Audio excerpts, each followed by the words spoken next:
How much did you pay for the cup of coffee you were drinking? This is the bougiest, most expensive coffee that I am willing to buy. This one was $5.17. Recently, producer Alvin Melleth went to a coffee shop in Brooklyn to find out what's the most people would be willing to pay for a cup of coffee. A lot of people put their limit at around $5. It is New York. But last summer, a high-end coffee chain called Blue Bottle sold a cup that makes $5 seem like a steal. Can you imagine paying like a $16 cup of coffee? A $6? 16. Holy shit, a $16 cup of coffee? That's a cheeseburger at a really fancy restaurant. And fries. And maybe an appetizer. I don't think I could do 16. I don't think I could do it. What do you think a $16 cup of coffee would taste like? It better taste like caviar. Gold. It better look like gold. Can you talk to me about the price? I mean, so $16 It's really, a really cup. expensive. Yeah. Yes. James Freeman is the founder of Blue Bottle. He started his company in the Bay Area, and with the help of a lot of VC money, he's been opening up new stores around the country. So when you guys priced it to be $16 a cup, what were you thinking? What were you thinking? That's what a lot of people on the internet wanted to know. From my perspective, it's like, I don't care how much it is as long as people think it was worth it. And people did. The $16 a cup coffee sold out in less than 2 months. It didn't look like gold or taste like caviar, but James says it's one of the best coffees he's ever tasted. It was really just a transcendent coffee. It just had a beautiful brightness, plump without being portly. It's like you've been given a gift.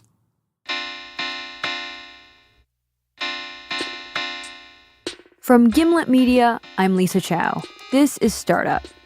James Freeman doesn't think about coffee the way most people do. He talks about it kind of like some people talk about wine. This is the world of specialty coffee. Super high-end coffee where stuff like where the coffee is grown, what elevation it's grown at, how the coffee cherries are picked, dried, and stored, all of those details matter. And this is the fastest growing part of the U.S. coffee market. In the last 15 years, it's tripled in size to more than $25 billion.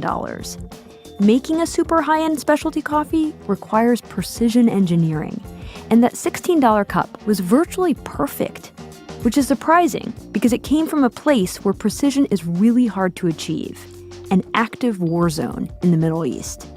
The company that made this Gucci of coffees is an early-stage startup called Port of Mocha. How did its founder pull it off? And can he do it again? The first time I met Mokhtar Alkhanshali, he was wearing a tailored suit and wingtip shoes. He traveled to New York for a meeting at the United Nations. Before that, he was in Egypt and San Francisco, and he was about to head to London, all to talk about his hot new coffee company. But only 4 years ago, Mokhtar didn't know much about coffee. Back in 2013, he was just a 20-something, struggling to finish community college. I felt really stuck, and I wasn't reaching my full potential. And I think in my heart, I really want to do something big with my life. Mokhtar was taking classes, but also working odd jobs to support his parents and siblings. He'd grown up in San Francisco, the oldest of 7 kids. His father was a bus driver, his mother a stay-at-home mom, and the 9 of them lived in a 1-bedroom apartment in the Tenderloin. It was crowded, and Mokhtar would sometimes get sent to spend time in Yemen with his grandparents, a year in middle school, another in high school. Like many people in Yemen, his grandparents grew coffee, and Mokhtar remembers helping his grandmother pick coffee cherries as a kid. But he didn't drink it much. The only coffee he'd had was bad diner coffee in the U.S., which he thought tasted like burnt popcorn. But one day, when he was in college, feeling stuck, he walked into a cafe and bought a cup of specialty coffee from Ethiopia. And I tasted it, and I said, this is amazing. It tasted like blueberries, very tea-like. It was $5, which I thought was expensive for coffee at the time. But once I tasted it, I was like, this is absolutely worth it. And that cup, it was a revelation. Suddenly, Mokhtar saw his family roots in coffee in a new way. He started asking coffee people about Yemeni coffee, and he heard the same thing from all of them. The best cup of coffee I had was from Yemen, like 10 years ago, 5 years ago. They talked about it with an almost religious fervor, like it was a holy grail of coffee. But they also said it had all kinds of problems. It was hard to get, the quality was inconsistent, and it had weird defects. The only way to produce reliably great coffee from Yemen was to be there, overseeing production. And the issue for them was they just couldn't go to Yemen. It was dangerous, the language barrier, there was no infrastructure for them to go to. And me being from Yemen and being from here, I thought I could fill that gap and be that bridge. And if he did, Mokhtar thought maybe this could be the way to do something big with his life. He could help thousands of farmers back home. Farmers like his grandparents make a better living for themselves. So Mokhtar quit school and moved to Yemen in 2013 to figure out how to produce the perfect cup of coffee. He got advice from experienced coffee buyers, farmers, and other experts. And for 2 years, he traveled all over Yemen. He went to remote villages, high up in the mountains, places where he'd sometimes have to travel on foot. And he studied every part of the process, the harvesting, drying, storing, even the transporting. And right away, he started seeing the problems he'd heard about. One time I had a coffee come in and I tasted it, and it tasted like gasoline. It had like a particular smell, like diesel actually. And I went outside, I was, "Can I see the car you guys brought?" It was this big flatbed truck they had it in. And as soon as it turned on, a big puff of diesel smoke came from the back of it right into the flatbed where the coffee was stored. Mokhtar started working with farmers to tweak their process, told them not to let truck exhaust near the coffee, banned smoking, since it could make the beans taste like cigarettes, and suggested they store the coffee in a cool, dry place, on wooden pallets, not on the ground. But the biggest thing Mokhtar did, he asked them to pick only ripe red cherries. Coffee beans come from coffee cherries, and the riper these cherries are when picked from the trees, the better the coffee is. But hand-picking only the ripest cherries is incredibly time-consuming, so Mokhtar paid farmers a lot more to do this. He paid them so much more that farmers who were planting other crops, like khat, a strong stimulant that's popular in Yemen, started replanting their fields with coffee for Mokhtar. By 2015, Mokhtar had what he believed was Yemen's very best coffee, and he was ready to put it to the test back home in the United States. There was one obvious place to start: Seattle, Washington. There was a big coffee conference, and it's like the Coffee Olympics. Over 100 countries attend. And so my goal was I was going to have a marketing event at that conference. So I had told these farmers, "You guys worry on quality and producing great coffees. I'll figure out how to sell this coffee." Mokhtar was all ready to go. And then, 2 days before he was scheduled to leave, in Yemen's capital, devastating airstrikes from Saudi Arabia. A new offensive to drive out Iranian-backed rebels who seized control of the capital and key military sites. Yemen had been sliding into civil war for months between the government and Houthi rebels. And now Saudi Arabia and a coalition of neighboring countries had jumped in to back the government. Mokhtar was sleeping when the airstrike started. I woke up and I heard these explosions going around, and I went outside and I saw it looked like laser beams. It was these anti-aircraft machine guns. The blast was so strong that some of the metal on the door was bent inwards. I was terrified. But I just stayed in a corner and waited it out. Nearly 20 people died that night. Mokhtar needed to get out, not only for his own safety, but also because he had to get to that coffee conference in Seattle. But the airports had been bombed or closed, and when Mokhtar asked the State Department for help, they said the U.S. wasn't evacuating its citizens. It was a feeling of being abandoned by your own government and not knowing what to do, because other countries were taking out people. China and Russia were taking out hundreds of people a week. India and Pakistan, I knew it was really bad one day when I saw a headline that said, "Somalia is now evacuating its citizens out of Yemen." Mokhtar heard that some countries were taking their people out through a port called Aden. So he threw his coffee samples in a car, 2 suitcases with about 30 pounds of coffee in each, and drove there, hoping to catch one of the ships. But the situation in Aden was intense. Militia groups were fighting in the streets. And not long after Mokhtar got there, he was captured and held by a militia group. It was traumatic, and Mokhtar doesn't like to talk about it. After several days, his friends negotiated his release, and Mokhtar made his way to another port of Mocha, where he'd been told a boat was waiting to take him and his coffee across the Red Sea to the Horn of Africa. But when he got there, the only boat ready to leave was tiny. Like scary tiny. It was like a little dinghy, small, 18, 16 feet, with a single 40 horsepower Yamaha like motor. Which means that if it goes in the water and it dies for whatever reason, you're like, you can't move anymore. You're stuck in this ocean. I had never thought about like death, but and I saw the water and I saw the boat. I was like, okay, I need to text my family just in case. I wanted to know how I felt. Do you remember what you said specifically? That's just that I love them and that forgive me for anything I've done in the past and things like that. And then I got on the boat. The trip took hours, but Mokhtar made it, and he got on a plane to head back home to the U.S. This week, we learned of a harrowing story about getting stuck in the middle of a civil war and a truly great escape. In my Uber on the way to the conference center in Seattle, I hear myself on NPR. The Uber driver, he was like, man, this guy's really amazing. He's helping these farmers doing this work. But he's crazy, though, for him to do that, And I'm like, yeah, he's nuts. Mokhtar's coffee was a hit at the conference, and it attracted the attention of Blue Bottle, that fancy coffee chain. They asked him to bring some over so they could try it. It was the first time a roaster had tried our coffee. And I was already really nervous about that. And so when I showed up, I noticed there were a lot of coffees on the table. And I was a little confused. And then I realized they had other coffees. Blue Bottle had brought in some other coffees they were also considering buying. These were amazing coffees, too. And so I, in my head, I'm like, oh, okay, great. There's no way I'm going to do well. Mine's like the underdog. No one's heard of it. Eventually, the buyers from Blue Bottle, some of the most discerning buyers in the business, started tasting the different coffees.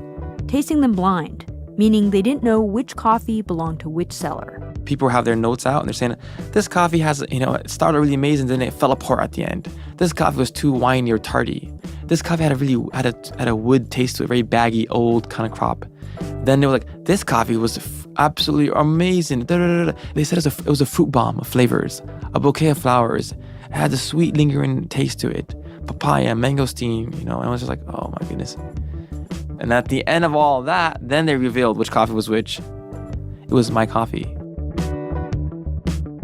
Across the industry, coffee is rated from 0 to 100 based on things like aroma, acidity, and flavor. Specialty coffee rates above 80. Mokhtar's coffees rate in the 90s. The buyer at Blue Bottle asked Mokhtar how much of this coffee he had. He said about a half a ton. Blue Bottle wanted to buy all of it. I walked out and I got really emotional, and then I just stopped and just tried to take it in and oh wow, I actually have something that's good. All this work, all this thing that happened, me risking my life and the farmers, and I can actually, fulfill my commitment to them. And it was to know that you have something that's great, and then to hear people tell you that, and then tell you they want to buy it. It's like they want me, they really want me. Just a couple of weeks earlier, Mokhtar had been on a tiny boat in the Red Sea, fearing he might die. And now he was about to sell a half a ton of coffee to one of the fanciest coffee chains in the U.S. He sold that first batch for more than $50 a pound, which became Blue Bottle's $16 cup. I didn't know my coffee was going to be $16 per cup. I was really shocked. I was actually shocked. I mean, what did you think about the price that you were paying, Mokhtar? I thought it was so expensive. James Friedman, Blue Bottle's founder, says he was willing to pay that price because Mokhtar's coffee was just that good. And on top of that, it was rare and had an amazing story behind it. All of those things were about to lead to a huge opportunity for Mokhtar. One day, he was at a cafe with a friend talking about his company. A girl joined the conversation and she's like, hey, you're pretty cool. You should come give a talk at my job. And I'm like, where do you work at? And she's like, I work at this venture capital firm. And I thought she said founding fathers.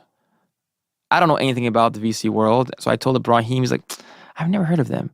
Ahmad Ibrahim was brought on to be Port of Mocha's COO and CFO after the Blue Bottle deal. And he remembers Mokhtar telling him about this encounter at the cafe. So he's like, hey, I met this girl. She works at a VC called Founding Fathers. And I was like, oh, I haven't heard of them, but that is a really great name for a VC. I don't know. And then there's an email intro, and I was like, oh, Founders Fund, are you kidding me? He was like, bro, this is huge. Founders Fund is Peter Thiel's fund, which has invested in massive tech companies like Facebook, Spotify, and Airbnb. I invested in Port of Mocha without even tasting the coffee. That's Cyan Bannister, a partner at Founders Fund. She knew the specialty coffee market was blowing up, and she thinks more and more people will start treating specialty coffee like expensive wine, something to savor. You know, when you go to a fine restaurant, it should be on the menu. When you have a special event, it should be something that you serve. You know, when you have like a wedding dinner and you get the crappy cup of coffee at the end, why does it have to be that way? You get the good champagne and the crappy coffee. Cyan gave Mokhtar and Ibrahim $250,000, and they raised another $1 million from other investors.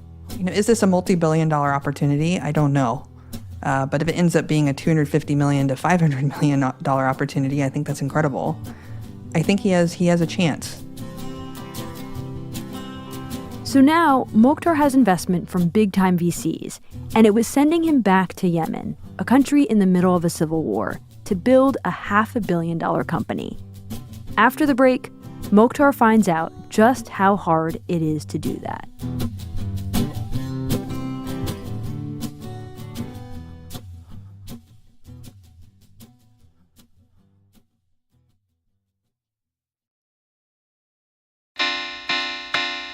Welcome back to Startup. So before the break, Mokhtar had created one of the highest quality specialty coffees on the market and landed more than $1 million in VC funding. And then he headed back to Yemen, where things are still incredibly unstable, and there are all kinds of challenges for a small business like Mokhtar's. Getting money in and out of the country is difficult because the central bank keeps moving. Plus, flights are sporadic, and visas are really hard to get. Because travel is so hard, Mokhtar works mostly out of Oakland, California, which means he wakes up every day at 3 a.m. to talk to his managers. And because Mokhtar can't always inspect the coffee in person, Ibrahim says they both end up texting with the managers throughout the day. Like, for example, they'll send a picture of dried coffee cherries, and they're very black, which is great. But then we'll be like, well, does it glisten in the sun? Like, does it have a sheen or it doesn't? Like, you can't tell that from a picture, for example. And so they'll take a video and then they'll shine a light over it and you'll see how the light reflects off of things like that. We had to improvise, but obviously these things would just be like a non-issue, it wouldn't even be a thing if you were just there. Late last year, the guys had their second shipment ready to go. 4 tons, which was a lot bigger than their first shipment. And they gathered together to test it, basically to see if it was as good as their first batch, the now famous $16 a cup batch that brought those big VCs on board. Ibrahim says he was feeling the pressure. We didn't want to be a one-hit wonder. It was very important that we got this next shipment out, that it increased in quantity and quality. To test the new batch, they set out 12 cups of coffee, each one grown in a different region and by different farmers. Some cups represented a small amount of the 4-ton shipment, others a large amount. And the guys tasted the coffees blind to assess their quality. We got there and all the cups were set out. And before we even tasted it, I smelled it. I smelled something weird. And when Mokhtar tasted the cup on the corner of the table, it was harsh, had a bad lingering aftertaste, flavorless, not sweet. And like there was clearly something wrong with this coffee. Like this coffee needs cream and sugar. Ibrahim could also taste that something was off in that corner cup and a second one as well. You start thinking about which coffees they could be, but you still don't know. But like I think that's what's racing through my head. I wonder which coffees those are. And like in the back of your mind, you're hoping they're not the big ones. And we do the reveal, and we both cried that day. Those 2 cups, they were the big ones. My stomach turned. 85% of our volume for the shipment, like over 3 tons, was from that one region, those 2 cups. The bulk of their shipment fell short of the high standard they were going for. Mokhtar and Ibrahim scrapped most of it. They sold it off in the local market in Yemen at a loss of $250,000. I'm like, can I still do this project? It basically destroyed this house of cards I built. And so for me, it was like going back to a drawing board and going through every single step of the process. Where did we mess up at? What point did the coffee get ruined? And why that happened? Mokhtar needed to figure it out, and fast. He had a vision for his business. Pay farmers a premium to grow super specialty coffee, command high prices from buyers, and generate big returns for investors. If the coffee quality wasn't there, the whole thing would fall apart. I began asking all these questions, and I checked everything. I asked where it was from, how it was bagged, how it was stored, every little part of it. Nothing seemed weird or out of whack.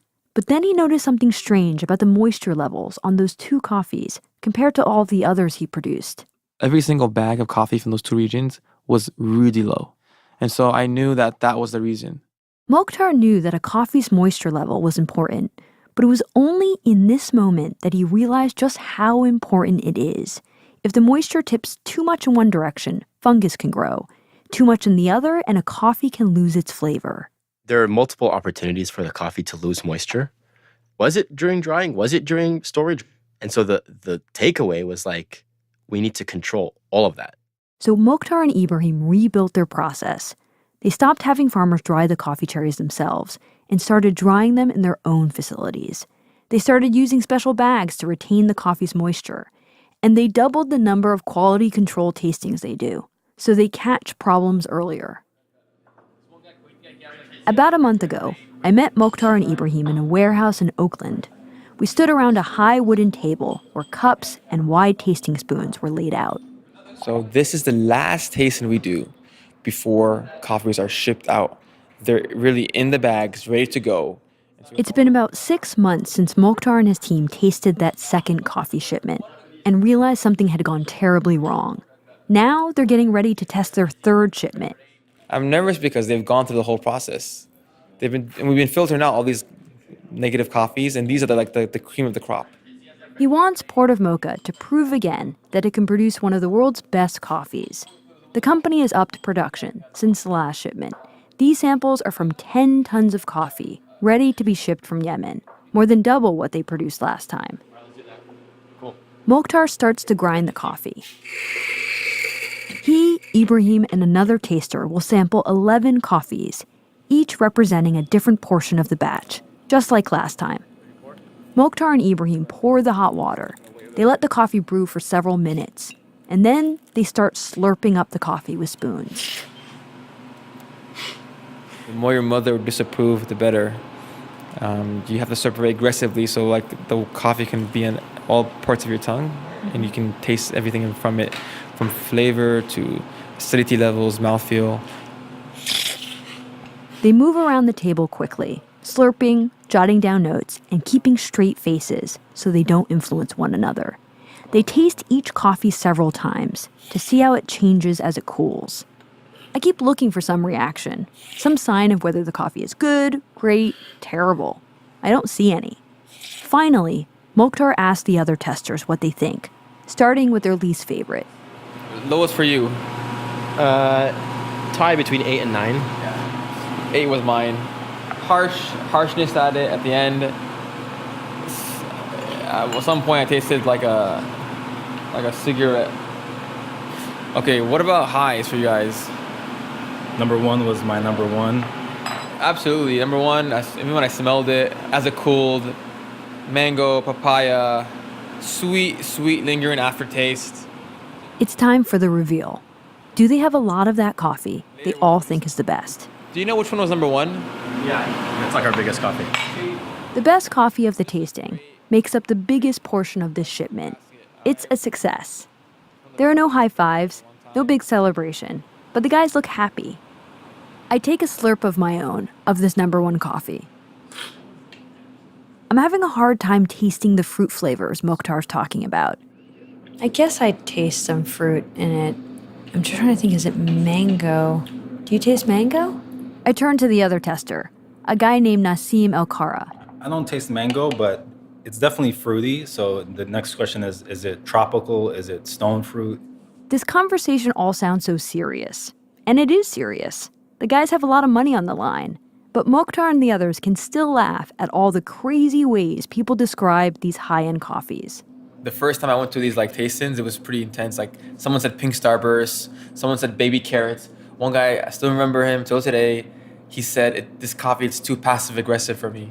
That was the best one. Ibrahim chimes in. Part of me is like, did someone really say that? Like that's, and then Mokhtar did a presentation one time, and this barista walks up to him and he goes, I can't believe you remember my flavor descriptor. Now you guys obviously you're all certified coffee tasters, but do you think that the average person would be able to taste that difference? Yeah, I mean, absolutely. I think so. Like we all have the same amount of taste buds. We're just able to identify them more. When people hear about our coffee and like, what the heck is $16 for a cup of coffee, and then they have it. I'll give you an example. One guy came in to the Rockefeller Center in New York, and I was there, and he goes, $6 for a cup of coffee. That's expensive. I want to try it out. And then barista's like, no, sir, I'm sorry, it's $16. He goes, that's ridiculous. That's outrageous. Why would someone? He was in Brooklyn. $16 for a cup of coffee. That's ridiculous. Blah, blah, blah. And then he kind of felt, embarrassed because now everyone's looking at him. So he's like, oh, okay, I know what's going on in the country and what they're going through right now in Yemen, so I'll buy it, just support them. So he buys it, and I find out he comes back. He makes an effort to actually go back after work, and he apologized to the barista. He's like, listen, this was the best cup of coffee I've ever had. Because of Ramadan, the tasting started late, after Mokhtar and the others finished fasting. So now it's close to midnight. Mokhtar is clearly relieved the tasting went well. I can go home and sleep, and I feel like a huge weight. You can say a 10-ton weight has been lifted off of my shoulders. Yeah, I feel like much more confidence. I've done this thing, I scaled the production and the quality. Both were really amazing. So you can say I'm emotional, but in a different way than the last shipment. Mokhtar's third shipment arrives in the U.S. next month. He sent samples to buyers, and so far, he says he's getting good feedback. Next year, the plan is to increase production from 10 tons to 40 tons, then 150 tons the year after that. But to get there, and to reach the $500 million valuation that Port of Mocha's investors talk about, a lot more of us will have to get excited about the idea of spending $16 on a cup of coffee.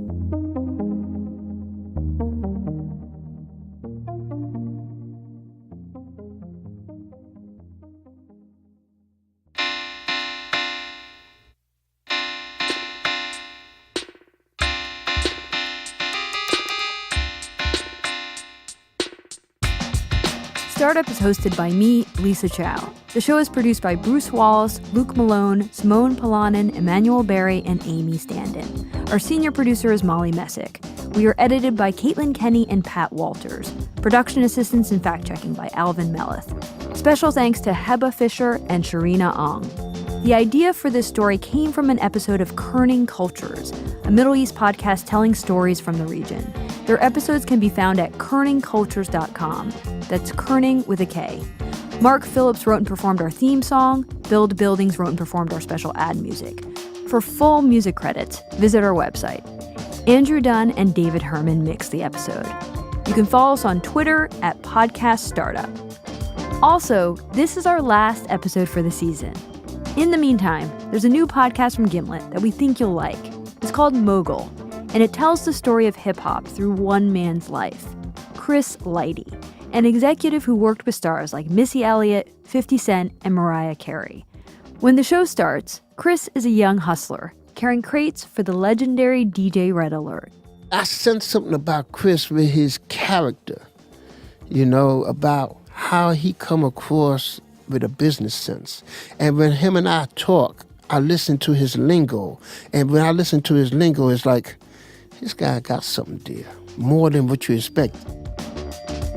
To find out how Chris Lighty made it to the top and what went wrong once he got there, search for Mogul on Apple Podcasts or wherever you like to listen.